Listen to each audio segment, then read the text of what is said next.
سڵاوتان لێبێ بینەرانی ڤار میدیا. ئێرە زبڵخانەی قەزای چۆمانە کە دوای ئەوەی قەزای چۆمان لە زبڵ و خاشاک پاک دەکرێتەوە، تەواوی پاشماوە و زبڵ و خاشاکی قەزای چۆمان لێرە کۆ دەکرێتەوە. ئێرە بە چەند سەد مەترێک لە قەزای چۆمانەوە دوورە.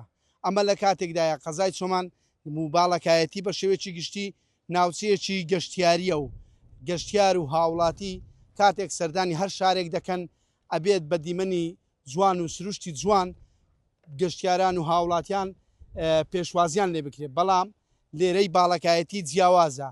بەم جۆرە دیمەنانە پێشوازی لە گەشتیاران دەکرێت.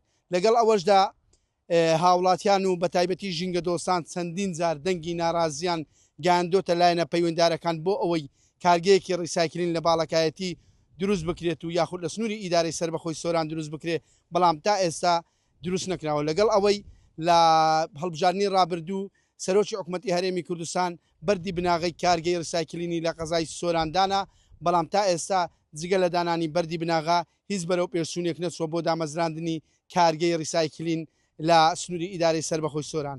بڵاوبوونەوەی بۆنێکی پیس و پیسبوونی ڕووباری باڵەکایەتی، ڕووباری گەورەی باڵەکایەتی و ناشرکردنی سیمای سروشتی ئەم ناوچەیە لەگەڵ ئەوەی کە ئەم بزبڵ و خاشاکانە کۆبۆتەوە لێرە، ئەم سیمایەکی ناشرنی بە ناوچەکە بەخشیوە. هەروەها ڕووباری باڵەکایەتی کە ڕووباری گەورەی باڵەکایەتی پێدەگوترێت پیسی کردووە. لەگەڵ ئەوەی بۆن و بۆنێکی ناخۆش لەم ناوچەیە بڵاو بۆتەوە بەهۆی ئەو زبڵ و خاشاکە و کۆکردنەوەی زبڵ و خاشاک لێرە.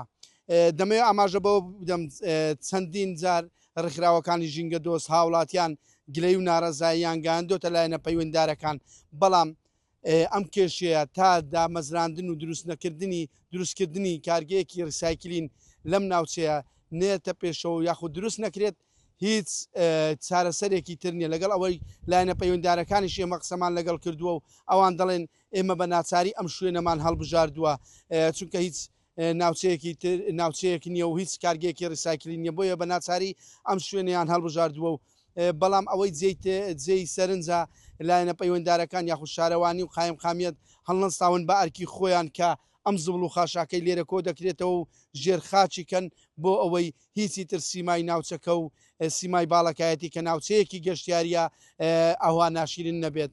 بۆیە بەردەوام هاوڵاتیان گەشتیاران گلەیی دەکەن لە سیمای ناشرنی ئەم زبڵخانەی قەزای چۆمان کە تا ئێستا حکوومەتی هەرێمی کوردستان و لایەنە پەیوەنددارەکان نەیانتوانەوە چارەسەرێکی بۆ بدۆزنەوە. عەبدۆ ڕوستایی، ڤار میدیا، قەزای چۆمان.